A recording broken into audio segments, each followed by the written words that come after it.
ಜಮೀನು ಮಾಲೀಕರು ಅಕ್ರಮಣ ಮಣ್ಣಿನ ಲೂಟಿಕೋರರ ಜೊತೆ ಶಾಮೀಲು. RH ನಂಬರ್ 1ರಲ್ಲಿ ಅಕ್ರಮಣ ಮಣ್ಣಿನ ಗಣಿಗಾರಿಕೆ, ಕಂದಾಯ ಪೊಲೀಸರು ದಾಳಿ.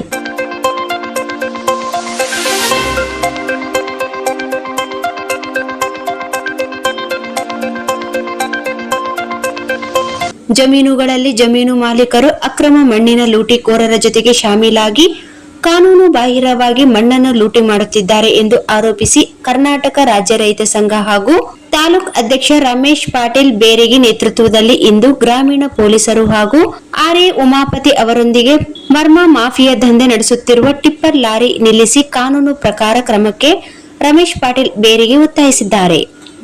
ತಾಲೂಕಿನ ಸಿಂಧನೂರು RH ನಂಬರ್ 1 ಗ್ರಾಮದ ಸರ್ಕಾರ ನೀಡಿದ ಜಮೀನು ಸರ್ವೆ ನಂಬರ್ 321/322/239 ಮತ್ತು ಸರ್ವೆ ನಂಬರ್ 311/179 ಜಮೀನುಗಳಲ್ಲಿ ಜಮೀನಿನ ಮಾಲೀಕರು ಮತ್ತು ಅಕ್ರಮ ಮಣ್ಣಿನ ಲೂಟಿಕೋರರು ಶಾಮೀಲಾಗಿ ಕಾನೂನು ಬಾಹಿರವಾಗಿ ಮಣ್ಣನ್ನು ಲೂಟಿ ಮಾಡುತ್ತಿರುವ ಕುರಿತಂತೆ ನಾನು ಮಾನ್ಯ ಪ್ರಧಾನ ಕಾರ್ಯದರ್ಶಿಗಳು ಕಂದಾಯ ಇಲಾಖೆ ವಿಧಾನಸೌಧ ಬೆಂಗಳೂರು ಇವರಿಗೆ ದಿನಾಂಕ 6/4/2026 ಅಕ್ರಮ ಮಣ್ಣು ಲೂಟಿ ಮಾಡುವುದನ್ನು ತಡೆಗಟ್ಟುವುದರ ಸಲುವಾಗಿ ದೂರು ಸಲ್ಲಿಸಿದ್ದು, ಅದೇ ರೀತಿ ಮಾನ್ಯ ಹಿರಿಯ ಭೂ ವಿಜ್ಞಾನಿಗಳು ಗಣಿ ಮತ್ತು ಭೂ ವಿಜ್ಞಾನ ಇಲಾಖೆ ರಾಯಚೂರು ಇವರಿಗೆ ಮತ್ತು ಇತರರಿಗೆ ದೂರು ಸಲ್ಲಿಸಿದ್ದು, ಸದರಿ ಘಟನೆಗಳನ್ನು ನಮ್ಮ ಸಂಘಟನೆ ಪದಾಧಿಕಾರಿಗಳು ಫೋಟೋ ವಿಡಿಯೋಗಳನ್ನು ಮೊಬೈಲ್ನಲ್ಲಿ ಚಿತ್ರೀಕರಿಸುವಾಗ ನಮ್ಮ ಸಂಘಟನೆಯವರ ಮೇಲೆ ಕೋಟೇಶ್ವರರಾವ್ ಅವರ ಸಹಚರರು ಹಲ್ಲೆ ಮಾಡಲು ಯತ್ನಿಸಿದರು.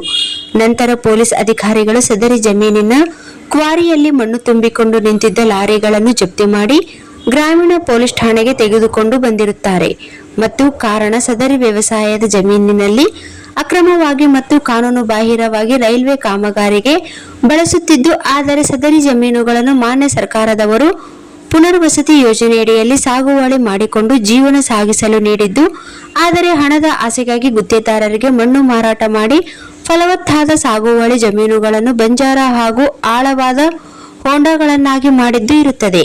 ಕೂಡಲೇ ಮೇಲಾಧಿಕಾರಿಗಳು ಈ ಅಕ್ರಮ ಮಣ್ಣು ಸಾಗಾಣಿಕೆಯಲ್ಲಿ ಭಾಗಿಯಾದವರ ವಿರುದ್ಧ ಕ್ರಮ ಜರುಗಿಸಲು ವಿನಂತಿ. ಒಂದು ವೇಳೆ ಕಾನೂನು ಕ್ರಮ ಜರುಗಿಸದೇ ಇದ್ದ ಪಕ್ಷದಲ್ಲಿ ಸೂಕ್ತ ದಾಖಲೆಗಳೊಂದಿಗೆ ಛಾಯಾಚಿತ್ರ ಹಾಗೂ ವಿಡಿಯೋಗಳೊಂದಿಗೆ ಸೂಕ್ತ ಕ್ರಮಕ್ಕಾಗಿ ನಮ್ಮ ಸಂಘಟನೆಯಿಂದ ಧರಣಿ ಸತ್ಯಾಗ್ರಹ ಹಮ್ಮಿಕೊಳ್ಳುತ್ತೇವೆ ಎಂದು ಕರ್ನಾಟಕ ರಾಜ್ಯ ರೈತ ಸಂಘ ಹಾಗೂ ಸಮಿತಿ ಅಧ್ಯಕ್ಷ ರಮೇಶ್ ಪಾಟೀಲ್ ಬೇರಿಗೆ ಅವರು ಪತ್ರಿಕಾ ಪ್ರಕಟಣೆಯ ಮೂಲಕ ತಿಳಿಸಿದರು.